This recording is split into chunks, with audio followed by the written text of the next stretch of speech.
ठाकरेंच्या शिवसेनेला धक्का देण्यासाठी एकनाथ शिंदेंनी ऑपरेशन टायगर राबवण्याची तयारी केली। ठाकरेंच्या शिवसेनेत असलेले 4 माजी आमदार शिंदेंच्या शिवसेनेत प्रवेश करणार असल्याच्या चर्चा आहेत।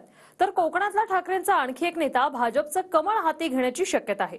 पाहूया एक रिपोर्ट। शिवसेनेतल्या पक्षफुटीनंतर ठाकरेंचे अनेक मोहरे शिंदेंच्या गळाला लागले। आता महापालिका निवडणुकीच्या आधी आणखी काही जण ठाकरेंच्या शिवसेनेला रामराम करण्याच्या तयारीत आहेत। हडपसरचे माजी आमदार महादेव बाबर, संगमेश्वरचे माजी आमदार सुभाष बने, राजापूरचे माजी आमदार गणपत कदम, कोथरूडचे माजी आमदार चंद्रकांत मोकाटे शिंदेंच्या शिवसेनेत प्रवेश करणार असल्याची माहिती सूत्रांनी दिली।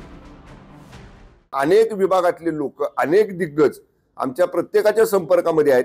त्यामुळे अशा काही हालचाली पडद्यामागनं करायची गरज नाही। जे लोक आमच्या संपर्कात आहेत त्यांचे आदरणीय शिंदे साहेबांशी चर्चा सुरू आहे। साहेबांची ते लोक भेटतायत आणि त्यांची भेट झाल्यानंतर मी आपल्याला सांगतो, फार नजीकच्या काळात आपल्याला मोठ्या संख्येनं महाराष्ट्रामध्ये शिंदे साहेबांच्या नेतृत्वाखाली लोकांचा, दिग्गजांचा प्रवेश झालेला आपल्याला बघायला मिळेल। जे टायगर आहेत त्यांचं प्रोटेक्शन उद्धव ठाकरे यांच्या नेतृत्वाखालच्या शिवसेनेमध्ये सुरू आहे, होत आहे, झालेलं आहे। आता जे ऑपरेशन टायगर आहे हे ज्याला वाईल्ड कॅट्स म्हणतात, इकडे तिकडे फिरत असतात जंगलात, त्याच्यापैकी कुणी असतील ते मला माहित नाही, मला कोणाची नावं घ्यायची नाही। जी नावं तुम्ही घेताय किंवा येतील अशी अपेक्षा आहे त्यांना आमच्या शुभेच्छा आहेत। फक्त ठाकरेंची शिवसेनाच नाही तर काँग्रेसमधल्या काही नेत्यांवरही शिंदेंच्या शिवसेनेची नजर आहे। रवींद्र धंगेकर यांनी एकनाथ शिंदेंची भेट घेतली, त्यामुळे धंगेकरही शिंदेंच्या शिवसेनेत प्रवेश करणार का अशी चर्चा सुरू झाली। याशिवाय नवी मुंबईचे माजी महापौर आणि काँग्रेस नेते रमाकांत म्हात्रे हे सुद्धा शिंदेंच्या शिवसेनेत प्रवेश करण्याची शक्यता आहे। धंगेकरांनी भेट घेतली काल तुमची?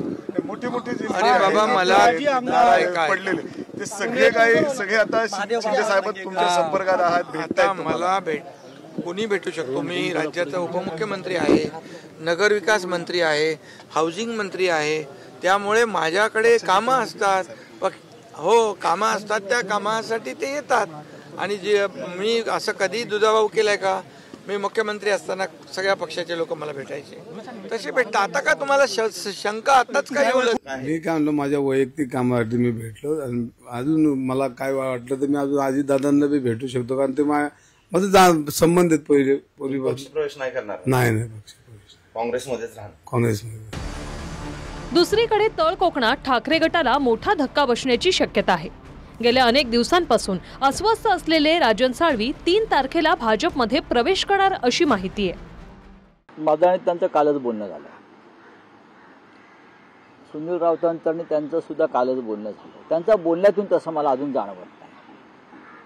त्यांच्या प्रत्यक्ष बोलण्यातून ते अजूनही म्हणतात की मी बाळासाहेब ठाकरेंचा पक्का शिवसैनिक आहे आणि माझ्या डोक्यात असा कोणता विचार नाही, असं ते वारंवार सांगतात। आणि आम्ही आमच्या सहकार्यावरती विश्वास ठेवतो। नाही, मला माहित नाही नेमकं माननीय माझे आमदार राजन साळवी साहेबांची काय भूमिका आहे, परंतु महायुतीमध्ये जर ते येत असतील, कारण ते आमचे शिवसेनेतले जुने सहकारी आहेत, आम्ही आणि ते एकत्र काम केलेलं आहे, त्यामुळे एक चांगला सहकारी आमचे, म्हणजे आम्ही एकत्र काम करताना ते आमचे सहकारी होते। जर महायुतीमध्ये ते येत असतील, मग अगदी शिवसेनेमध्ये आले तरी त्यांचं स्वागत आहे, ते भाजपमध्ये आले तरी त्यांचं स्वागत आहे। त्यांनी जर ही भूमिका घेतली तर निश्चितपणे महायुतीला बळ मिळेल। जे काँग्रेसमध्ये आहेत किंवा शरद पवार साहेबांच्या गटामधले आहेत राष्ट्रवादीचे, ते आमच्याकडे येण्याला उत्सुक आहेत, दररोज संपर्कामध्ये आहेत। अगदी नगरसेवकापासून प्रत्येक जिल्ह्यामध्ये, तालुक्यामध्ये त्यांना असं वाटतं की आता मुख्य प्रवाहामध्ये आपण यावं। मोदींच्या नेतृत्वावर त्यांचा विश्वास आहे। आमचे नेते आहेत, देवेंद्रजी आहेत, एकनाथ शिंदे साहेब असतील, अजितदादा असतील, यांच्या नेतृत्वावर विश्वास ठेवून सर्वजण आता मुख्य प्रवाहामध्ये यायला तयार आहेत। काही दिवसांमध्ये आपल्याला दिसेल की किती मोठ्या प्रमाणामध्ये या ठिकाणी त्यांच्यामध्ये गळती होणार आहे। काही दिवसांपूर्वी कट्टर शिवसैनिक असलेल्या राजुल पटेल यांनी ठाकरे गटाला रामराम ठोकत शिंदेना साथ दिली। आता आणखी एक शिवसैनिक ठाकरेंची साथ सोडून भाजपचं कमळ हाती घेण्याची शक्यता आहे। शिंदेंकडून सुरू असलेल्या ऑपरेशन टायगरमध्ये आणि भाजपच्या ऑपरेशन लोटसमध्ये कोण कोण गळाला लागणार हेच पाहावं लागेल. Bureau report, TV9 Marathi.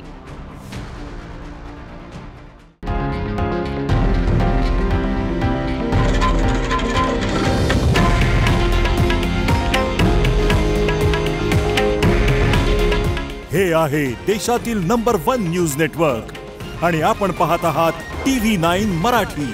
काळजी तुमची, हित महाराष्ट्राचं.